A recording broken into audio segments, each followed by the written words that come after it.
오늘은 믿음으로 하나님 앞에 서라라는 제목으로 하나님의 은혜를 함께 나누려고 합니다. 큰 은혜 되시기 바랍니다. 우리가 신앙생활하고 있는 데 있어서 가장 중요한 것이 있다면 무엇일까요? 지금 누가 믿음이라고 하셨는데 정답이 바로 나오니까 너무 싱거워지는 것 같아요. 믿음입니다.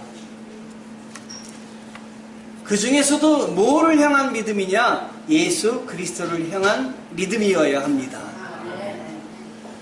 제가 믿음에 대해서 설명을 어떻게 쉽게 할까라고 생각할 때 저녁에 갑자기 핸드폰이 생각이 났어요. 여러분이 핸드폰을 갖고 집에 들어가면은 저녁에 뭘 반드시 해야 되냐면 충전을 이렇게 꽂아가지고 해야 됩니다. 충전을 하지 않으면은 그 다음날 이 핸드폰이 아무리 좋은 것이라 할지라도 쓸 수가 없어요. 자, 우리 그리스도인들도 마찬가지예요.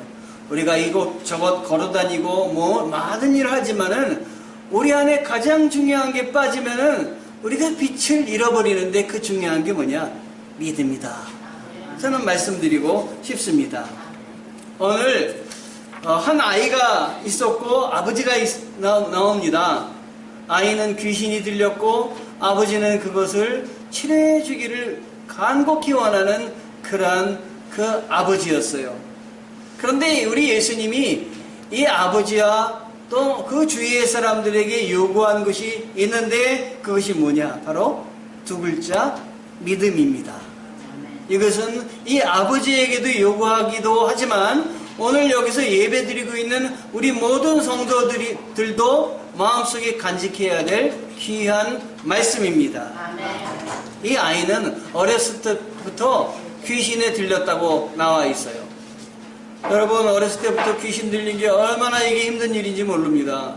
귀신 들린 사람은 폭발적인 그 힘이 있어요. 그래서 가서 악수해도 저도 힘이 꽤 센데 저한테 악수가 이렇게 끌어당기려고 하면 끌어당기지가 않아요.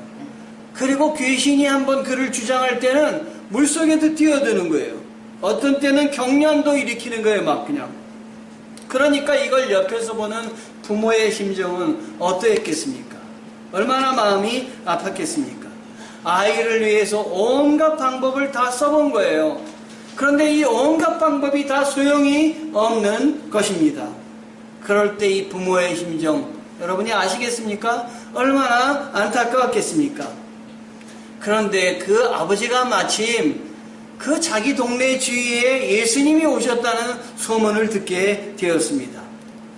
그래서 예수님을 찾아왔는데 불행히도 예수님이 안 계신 거예요. 누가 있냐면 제자들만 있는 것이에요. 그러니 여러분이라면 어떻게 하겠습니까? 예수님이 안 계실 때 이 아버지가 돌아가겠습니까? 제자들에게라도 부탁을 해야 되겠다라고 제자들에게 내 아들에게 있는 귀신을 쫓아줄 것을 부탁을 한 것이에요. 그런데 제자들이 쫓아냈다면 얼마나 좋겠습니까? 문제는 제자들이 그렇게 힘을 쓰고 힘을 썼는데도 이 아이에게 있는 귀신을 쫓아내지 못한 것입니다. 귀신이 들려서 말도 못하고 괴로움을 당하고 있었던 아들이 그런데 주님이 오시자 단번에 치료가 된 거예요. 주님은 마침 산에서 내려오시다가 이 장면을 보시고 그 귀신을 내어 쫓은 것입니다. 이 부모의 감격이란 이루 말할 수가 없습니다. 지금까지 지내올 때 이 아이로 말미암아 고통당한 것이 한순간에 다 해결된 것입니다. 그 감격이 어떻겠으며 그 기쁨이 얼마나 컸겠습니까? 사실 그런데 처음에 제자들이 귀신을 쫓아내지 못하자 이 아버지는 절망한 것이에요. 그래서 성경에 보니까 마가복음 9장 22절에 뭐라고 되어 있냐면 귀신이 이 아이를 죽이려고 여러 번 불 속에 내던지고 물 속에도 빠뜨렸습니다. 그러나 선생님 어떻게든 하실 수 있다면 제발 우리를 불쌍히 여기시고 도와주시옵소서 이렇게 말하면서 예수님은 가능하십니다. 하실 수 있습니다. 라고 얘기한 것이 아니라 어떻게든 하실 수 있다면 이렇게 이야기한 거예요. 그건 예수님의 능력을 아직 확신하지 못하고 있는 것입니다. 예수님의 능력까지도 제자들이 고치지 못하자 의심한 것이 분명합니다. 귀신이 그를 죽이려고 불과 물에 자주 던졌나이다. 하실 수 있다면, 우리 주님 앞에 설 때 이런 자세는 올바른 자세가 아닌 거예요. 하실 수 있다면 도와주시옵소서. 이게 아닙니다. 그랬더니 예수님이 9장 23절에 뭐라고 이야기하시냐면은, 할 수 있거든이 무슨 말이냐? 믿는 자에게는 능히 하지 못할 일이 없느니라. 분명히 얘기하셨어요.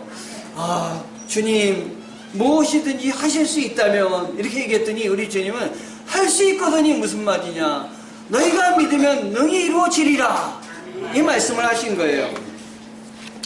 여러분, 예수님께서 귀신 들린 사람이나 큰 질병에 고생을 당하는 사람이나 마음속 깊이 상처를 가지고 있는 사람이나 어떤 문제를 갖고 있는 사람이나 지금 나에게 오시면 그 문제를 다 해결해 주시고 고쳐 주실 줄 믿습니다.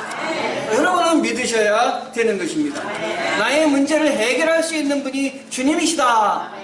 그러면은 주님께 나아가서 기도할 것입니다. 내가 물론 해결하려고 이곳저곳을 다니기도 하지만 더 근본적인 것은 주님이 치료하여 주시옵소서, 주님이 회복시켜 주시옵소서 기도하는 것이 필요한 것이에요. 오늘 아침에 저에게 카톡 문자가 하나 왔는데, 자기가 그 많은 건물을 지었는데 그게 분양이 안 된다는 거예요, 지금. 그래서 안 되고 몇 달 동안 고생하다가 이제 방법이 없어서 목사님께 기도 부탁을 드리려고 문자를 저한테 보내온 거예요. 그래서 제가 뭐라고 얘기했을까요? 이 말씀을 그대로 한 거예요. 할 수 있거든이 무슨 말이냐? 믿는 자에겐 능치 못함이 없느니라. 아멘. 너의 문제를 하나님 앞에 놓고 기도해라. 라고 한 것입니다. 만일이라니, 이러면 이게 주님 앞에 무슨 말이에요? 만일이라니. 제자들이 못 고친 걸 보니까 이 아버지가 또, 만일 주님도 못 고치면 어떡하시나? 이렇게 한 거예요. 예수님께서는 그 아버지가 만일 이런 말을 듣고 그 아버지에 뭘 야단치셨냐면, 만일이란 무슨 말이냐? 믿음을 가져라. 이렇게 야단치신 거예요. 여러분, 우리에게 필요한 것이 믿음입니다. 핸드폰에게 배터리가 필요해요. 배터리가 없으면 이 핸드폰이 아무 소용이 없는 것이에요. 마찬가지로 우리 기독교인들에게, 우리 믿는 사람들에게 믿음이 없으면 소용이 없는 것입니다. 예수님을 어떤 사람으로 믿느냐, 이것에 따라 우리의 인생이 달라져요. 우리의 삶이 달라집니다. 그것은 어둠 가운데 있느냐, 아니면 희망과 기쁨 가운데 있느냐, 이게 결정되는 것입니다. 아멘. 지난주에 우리 여기 앞에 계신 윤성규 성도님이 세례를 받으셨어요. 그래서 제가 중요한 걸 여쭤봤는데, 제일 중요한 게 뭐냐? 예수 그리스도를 믿으시면 구원 받으실 줄 믿습니까? 예수 그리스도를 믿으십니까? 그럴 때 이제 그 말씀을 물으실지 잘 이렇게 모르셨던 것 같아요. 그러다가 제가 한 번 더 이렇게 보고 말씀드렸더니 뭐라고 하셨냐면, 고개를 끄덕거리셨어요. 고개를 끄덕거리는 순간 주님이 들어가시는 거예요. 아멘. 주님이 뭐라고 하셨냐면, 너희가 믿어야 되는데 겨자씨만한 믿음이 있다면 여기에 있는 산들을 바다로 옮길 수가 있느니라 하셨어요. 여러분, 겨자씨가 얼마나 크냐면 깨알의 3분의 1밖에 안 되는 게 겨자씨예요. 그러면 겨자씨는 이렇게 보면 보이지도 않는 거예요. 그런데 그 조그만한 믿음이 있기만 한다면 주님이 나머진 책임져서 이 산을 저쪽으로 옮기게 해주시겠다는 말씀이에요. 우리 윤성규 성도님이 고개를 끄덕이시는 순간, 그건 무슨 믿음이냐? 겨자씨만한 믿음이에요. 그러나 끄덕이는 순간 천국이 임하는 거예요. 천국 백성이 되시는 겁니다. 앞으로 두려워하지 마시고 기쁨으로 살아가시기를 바랍니다. 성경은 예수님을 굳게 믿을 때 엄청난 기적을 경험했던 사람들이 많이 있음을 보여주고 있습니다. 믿음이 없으면 하나님을 기쁘시게 할 수 없느니라. 히브리서 11장 6절 말씀입니다. 예수님을 따라다니는 수많은 군중들 가운데 예수님이 오셔서 낫게 해주시기를 바라는 사람이 가득이에요. 그런데 놀랍게도 다 낫게 해주시지 않고 몇몇 사람들만 낫게 해주셨어요. 왜 몇몇 사람들만 낫게 해주셨느냐? 그 사람 가운데 뭘 보셨을까요? 믿음을 보신 것입니다. 조금이라도 낫게 해달라고 하는 사람에게 낫게 해주는 거지, 전혀 낫게 해달라고 하는 사람이 그 마음이 없는 사람은 절대로 낫게 해주지 않는 거예요. 왜? 낫게 해줘도 고마움을 모르는 거예요. 내 마음에 소망이 있을 때 낫는 것입니다.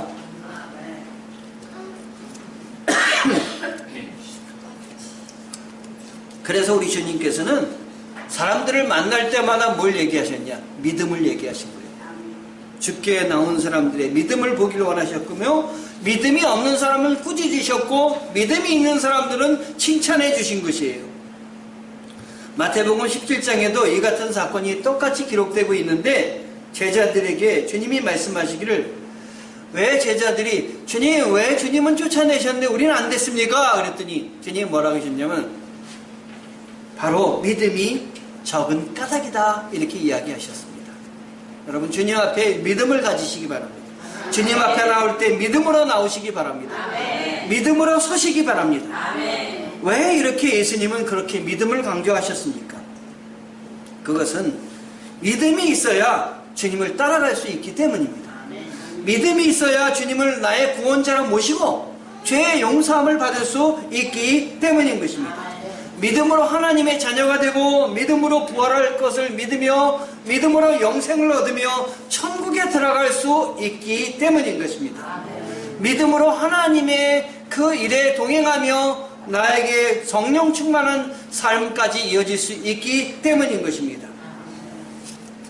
여러분, 예수님의 공생애는 하마터면 실패로 돌아갈 뻔했습니다. 많은 사람들이 예수님의 공생애를 보며 실패했다, 이렇게 이야기를 했습니다. 그들은 무엇을 보지 못했느냐? 부활을 보지 못했기 때문입니다. 예수님이 십자가에 달리실 때 뭐라고 이야기하셨냐면 다 이루었다, 이렇게 이야기를 했어요. 그런데 부활을 보지 못한 사람은 다 이루었단 말을 듣고, 뭘 이루긴 다 이루어, 실패했는데 죽고 말았잖아, 죽었잖아, 이렇게 생각을 한 것입니다. 그래서 예수님의 제자들은 예수님이 돌아가시는 것을 보면서 실패했다, 이젠 끝이다 해서 다 도망갔어요.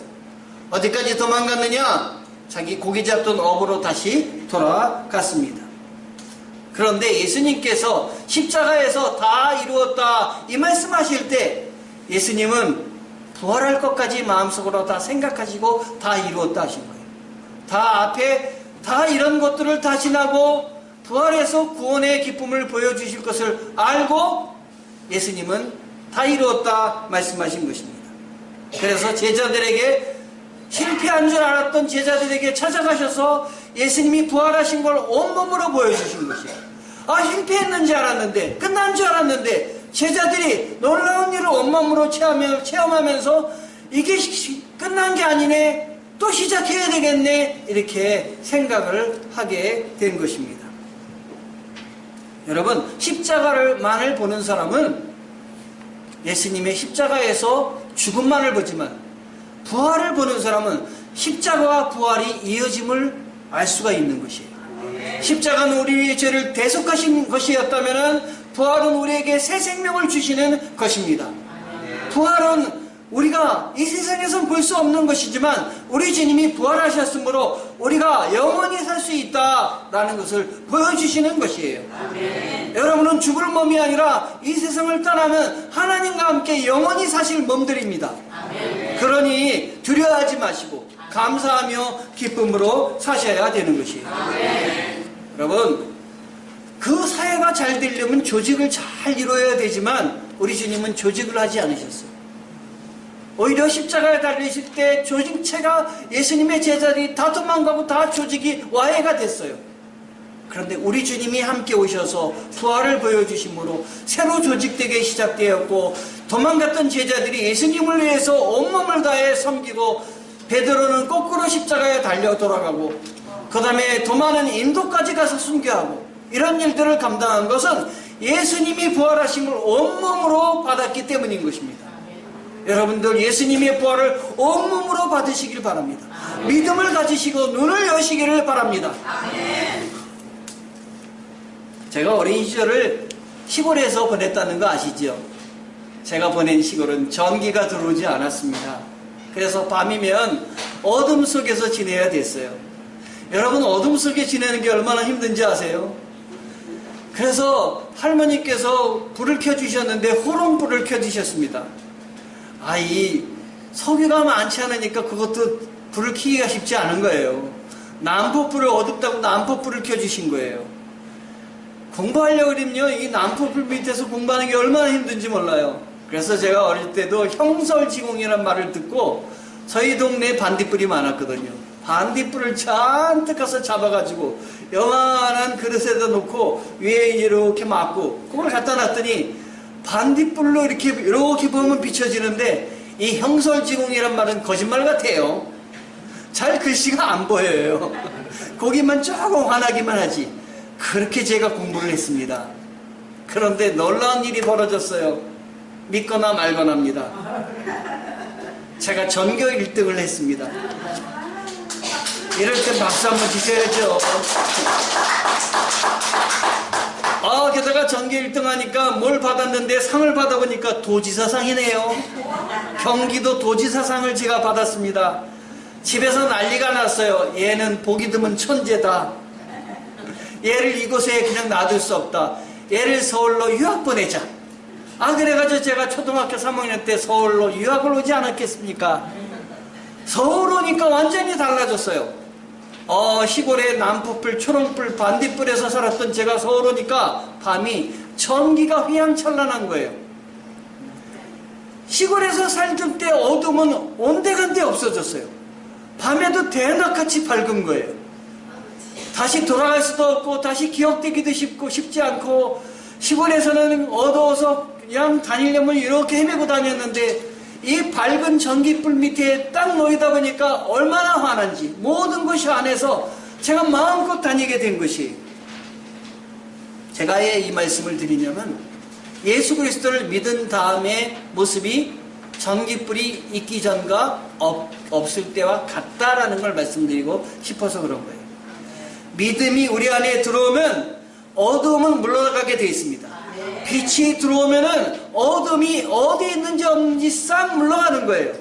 내 안에 두려움과 내 안에 아픔과 내 안에 고통과 예수 그리스도를 믿은 다음에 예수님이 싹 물러가게 해주실 줄 믿습니다.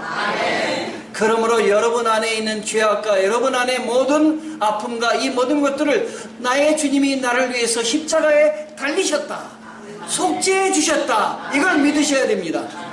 믿고 난 다음에 거기서 끝나는 게 아니라, 예수님이 그 모든 죄를 예수님이 다 감당하셔서 죽으셨기 때문에 사라졌다. 그리고 예수님이 부활하셔서 우리에게 새 신망, 천국의 소망을 허락하여 주셨다 하는 것입니다. 저녁에 주무실 때 두려워하지 마시기 바랍니다. 내가 이러다 죽으면 어떡하나 그런 마음 갖지 마세요. 우리 주님이 부활하셨습니다. 우리 주님이 여러분을 살려주시기 위해서 십자가에 달리시고 세상에 있지도 않는 부활을 우리에게 선물로 주신 것이에요. 이걸 온몸으로 본 제자들이 그걸 봤기 때문에 그렇게 다 도망갔던 제자들이 예수님을 위해서 헌신하게 된 것입니다. 여러분들도 부활의 소망 가운데 사시기를 바랍니다. 그래서 기독교의 핵심은 십자가와 부활입니다. 그 중에서도 부활입니다. 부활은 365일 이야기해도 되는데, 사람들이 부활은 부활절에만 얘기하니 얼마나 안타까운지 모르겠어요. 저는 365일 부활을 이야기하려고 그래요. 부활하셨습니다. 주님이 우리에게 새 생명을 허락하여 주셨습니다. 믿으시기 바랍니다. 그래서 이제는 어둠 속에 살지 마시고 기쁨과 감사함 속에 사시기를 바랍니다. 아멘. 우리 오늘 3시에 임직식을 하잖아요. 임직식 후에 달라지는 게 무엇이 있을까요? 우리 이희철 장로님, 그 다음에 권사님 3분은 뭐가 달라지냐면, 이제 피택자를 떼어버리는 거예요. 집사자를 떼어버리는 거예요. 그래서 오늘부터는 정식 장로님이 되시는 거예요. 뒤에는 권사님이 되시는 거예요. 신분이 임직식 후엔 달라지는 것입니다. 뒤돌아갈 수 없는 거예요. 이제는 뒤돌아갈 수 없는 거예요. 제가 목사 안수 받았을 때, 이젠 뒤돌아갈 수 없구나. 내가 주님께 헌신해야 되겠구나. 이 마음이 저에게 생기더라고요. 아, 주님을 위해서 헌신해야 되겠다. 나 같은 죄인, 나 같은 사람을 하나님이 택해 주셔서 이 사람을 하나님의 거룩한 임직을 맡게 해주시다니 얼마나 감사가 내 마음속에 울려나온지 몰라요. 우리 권사님, 장로님도 다 똑같은 것 같아요, 보니까. 그래서 보면 옆에서 보면 눈물들 흘리시고 이렇게 보면 돌아서면 눈물을 흘리시는 것 같아요. 다 하나님이 주신 은혜입니다, 여러분. 제가 한 주 동안 얼마나 바빴는지 몰라요. 이걸 준비하기 위해서 그냥 거의 쉬지도 못했어요. 그래서 이것저것 다니면서 뭐 준비하고 그러는데 딱 어제 설교를 쓰고 나가는데 저 앞에 유리창을 보니까 유리창이 더러운 거예요. 내일 손님이 많이 올 텐데 닦아야 되겠다. 그리고 유리창도 닦고 현관문도 제가 마지막으로 닦고 나갔는데 제 마음속에 안 목사야, 앞으로 이렇게 닦으며 섬겨라. 주의 교회를 섬겨라. 이런 마음을 주시는 거예요. 그래서 제가 주님, 네, 섬기겠습니다. 우리 임직자님들, 장로님, 권사님 다 함께 우리 성도들을 열심히 섬기겠습니다. 우리 임직자님들 저하고 같이 열심히 주님을 섬기시자고요. 또 다른 분들도 임직을 소망하시기를 바랍니다. 오랫동안 어떤 동네에 비가 오지 않았다 그래요. 그래가지고 모든 성도들이 교회에 모여가지고 간절히 주님 비를 좀 내려주십시오 라고 기도를 했다고 그래요. 그런데 그렇게 기도해도 비가 안 내리는 거예요. 어느 날 다 모여가지고 또 기도를 했어요. 그런데 놀랍게도 예배를 드리고 나가보니까 비가 장대비가 쏟아지는 거예요. 근데 아무도 나가지 못하고 가만히 거기서 있는 거예요. 왜 그러냐? 우산을 가지고 오지 않은 거예요. 그런데 그때 뒤에서 어떤 어린아이가 한 명이 착 하고 우산을 피고 나가는 거예요. 누구 때문에 비가 왔어요? 이 어린아이의 순수한 믿음 때문에 비가 온 거예요. 비가 오기를 위해서 기도했다면 우산을 준비하고 나와야 되는 거예요. 여러분, 하나님 앞에 기도할 때 믿음으로 기도하셔야 됩니다. 하나님이 이루어 주실 걸 믿고 기도해야 돼요. 기도하면서 될까 안 될까 어떻게 될까 이런 마음으로 기도하시면 안 되고 순수함으로 주님 앞에 엎드려 기도해야 되는 것입니다. 믿음이라는 은혜를 받았음에도 불구하고 그 믿음으로 구해야 할 때 구하지 못하고 다른 데 힘을 더 써서 엉뚱한 것에 힘을 쓰면은 힘을 낭비하고 또 모든 걸 낭비해서 허비하는 사람, 그런 사람들은 주님을 슬프게 하는 사람들입니다. 제가 아침에 보내드리는 말씀 중에 무리한 사람에게 웃으며 대처하는 법, 정문정 씨의 글을 보내드렸는데 엉뚱한 것에 에너지를 쓰면 정작 내가 필요한 것에 쓸 수 없다. 이렇게 이야기가 있어서 소개해드렸습니다. 여러분, 믿음은 능력인데 믿음이란 능력을 사용하지 않고 믿음을 사용하지 않고 다른 걸 사용하면은 주님의 능력이 가지 않는 것이에요. 그래서 신앙생활에 주님이 주신 기쁨도 없고 주님이 주신 것에 은혜도 없고 감사도 없이 지내는 것입니다. 여러분 삶에 중요한 것이, 제일 중요한 것이 두 글자 뭐라고 했냐면 믿음이라고 말씀을 드렸습니다. 매 순간 어려움을 만났을 때도 믿음을 가지고 하나님을 찾으시기 바랍니다. 하나님께 묻고 하나님께 해결받는 것이 신앙생활입니다. 믿음이 없다면 예수님을 찾지도 않고 예수님께 도움을 구하지도 않았을 것입니다. 여기 나오는 아버지가 처음엔 믿음이 있었습니까? 없었습니까? 없었습니다.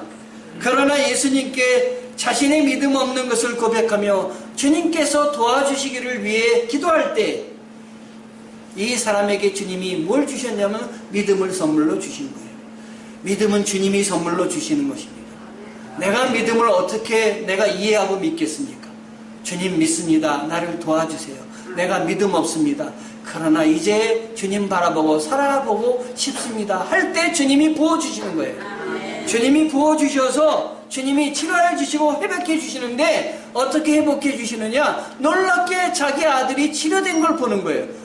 아, 이렇게 내가 믿음을 가졌더니 치료되는구나. 우리 교회에 믿음을 갖고 기도하면 여기 계신 분들이 다 건강해질 줄 믿습니다. 아멘. 소망하세요, 여러분. 아멘. 소문에 의하면 우리 강동수 형께 나오신 분들 아프시다가도 턱턱 낫는데요. 아멘. 왜? 주님이 함께 하시기 때문에 그래요. 우리 강동수전께 나오시는 분들 일이 안 되다가도 자꾸 풀려나간대요. 그때 고백하세요. 아, 주님이 함께 하시는구나. 주님이 함께 하시는 교회구나. 주님의 능력으로 붙잡고 가는 교회구나 믿으시기 바랍니다. 전 믿고 그걸 선포합니다. 그럴 때 그대로 되는 역사가 있는 것입니다. 여러분, 말 못하는 귀신아, 내가 명하느니 그에게서 나오고 다시는 돌아오지 말아라, 이렇게 주님이 말씀하여 주셨습니다. 여러분, 기도회에는 이런 일이 일어날 수 없다고 주님이 말씀하여 주셨사오니 여러분, 믿음으로 기도하시고 믿음으로 헌신하시고 믿음으로 함께하여 하나님께 영광을 돌리시기 바랍니다. 오늘 설교 제목이 뭔지 다시 한번 불러드릴게요. 믿음으로 하나님 앞에 서라. 여러분, 어떤 일을 할 때나 무슨 일을 할 때나 믿음으로 하나님 앞에 서셔서 하나님께 영광 돌리는 주님의 일꾼들이 되시기 바랍니다. 주일날 절대 빠지지 마세요. 하나님이 제일 싫어해요. 주일을 온전히 지키세요. 하나님, 내가 이제 믿음으로 서겠습니다. 나에게 좋은 것으로 함께하여 주옵소서. 간곡히 기도하시며 감당하는 우리 성도들 되시기 바랍니다. 기도하시겠습니다. 하나님,